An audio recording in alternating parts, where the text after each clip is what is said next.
Darcy Lange.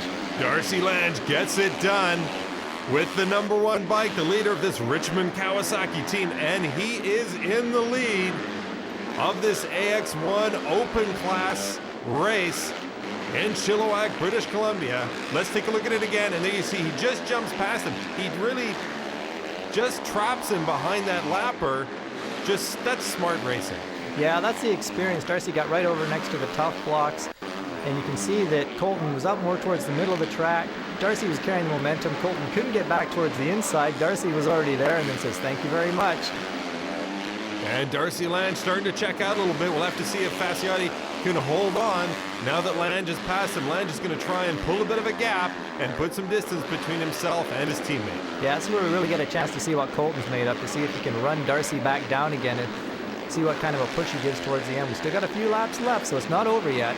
Oh, and Fasciotti was all over the place through that last rocker section, so he is trying here at his home race in Chilliwack, British Columbia.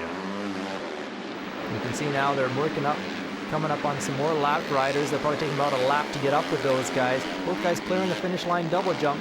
Very similar pace between these two guys. They got the same equipment, ride for the same team, so it's all down to the rider. Both riders on identically prepared Pro Circuit Kawasaki's. And there you see Lange. He's holding about a 3 to 4 bike length over Fasciotti, but he can't seem to drop him. You can see Lange there tripling up onto the final tabletop, back to the inside line. Little bit slick there coming out of that corner. You can see, well, Colton losing a little bit of a drive there. That's giving Darcy a bit more of a gap. And that might just be what Darcy Lange was looking for as he takes that last lap flag. The white flag comes out. That means 1 lap to go here in the 4th round of the Parts Canada Canadian Arena Cross Championship. Darcy Lange looking to hold on to the points lead here if he wins this race, and trying to go on. Oh, and looks like that might be Kyle Beaton going down once again. Yeah, it's a tough break for Beaton. He's really been on the pace here, but just had a lot of bad luck.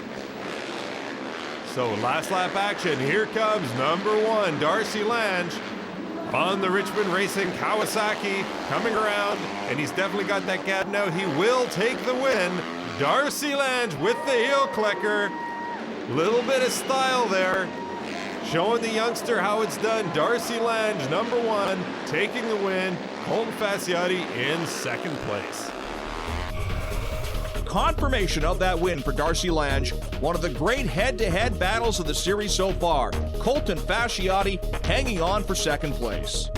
I thought I was just gonna have to settle for 2nd because it's so one-lined out there. It's kind of like follow the leader, and then we got into some lappers, and I seen he was going wide, and the lapper was out there already, so I just tucked on the inside and went for it and managed to get it, so that was good.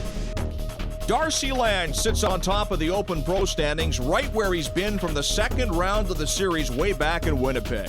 But there are still 100 more points up for grabs in Nanaimo, so nothing is in the bag for Lange. Next week on TSN, we've got the concluding action from the 2005 Canadian Arena Cross Championships. Will it be Lange, or can Colton Fasciotti overhaul the Canadian number 1 in the final races of the series? I'm Rick Ball. Hope you've enjoyed our Arena Cross coverage from Chilliwack, British Columbia. We'll see you next week, right here on TSN.